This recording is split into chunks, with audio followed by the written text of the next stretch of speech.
I get it, when you're scrolling through the endless sea of cheap tankless water heaters, you start to wonder if you're just signing up for a nice idea that falls apart the moment you need hot water. I've seen a lot of people swear they'll save a few bucks, only to end up with lukewarm showers and a frantic call to a plumber. So before you make that gamble, let's talk about a unit that's trying to be the smarter by the TAKAGI TK510UE. Link is in the description if you want to check the product details on Amazon. First off, the whole tankless water heater market is a bit of a minefield.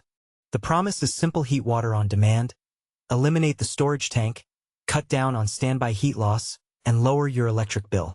But the reality hinges on a few practical things: how much water you actually need at once, how stable the temperature stays, how easy the unit is to fit into your existing plumbing, and whether the device can keep up with the quirks of your house's water pressure.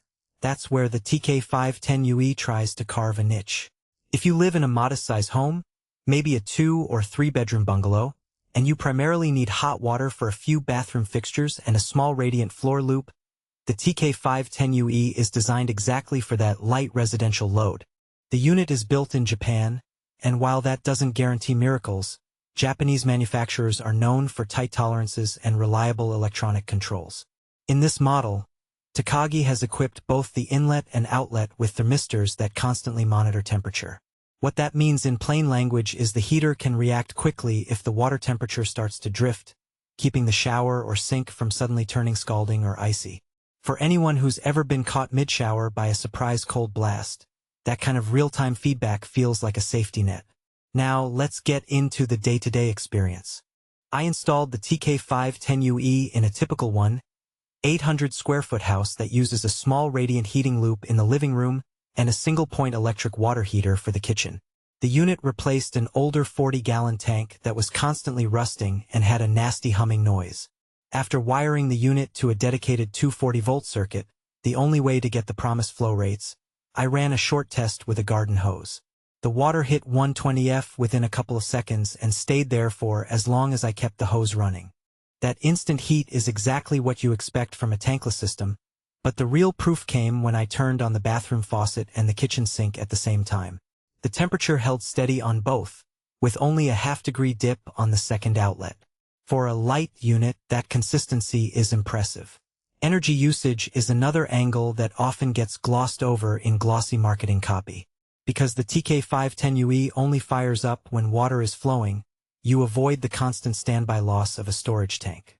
In my house, the monthly electricity bill for hot water dropped by roughly 12% compared to the old tank, according to my utility statements.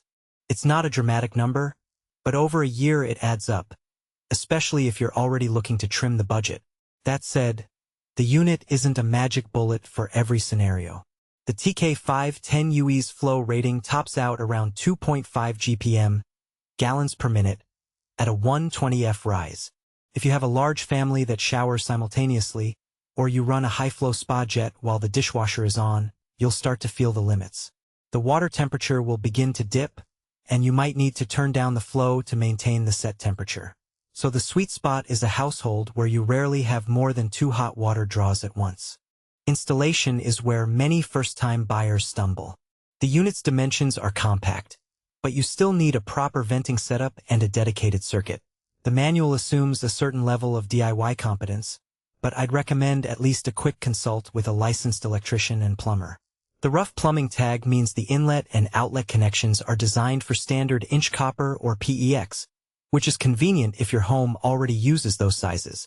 However, if you have older inch iron pipes, you'll need adapters, which adds a small extra cost and a couple of minutes of work.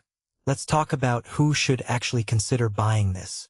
If you're a homeowner with a modest hot water demand, you've got a decent electric service, 240V 30A circuit, and you value consistent temperature over a massive flow rate, the TK510UE fits nicely. It's also a good choice for a retrofit into a radiant heating loop that only needs a modest boost, because the unit can handle a low temperature rise efficiently.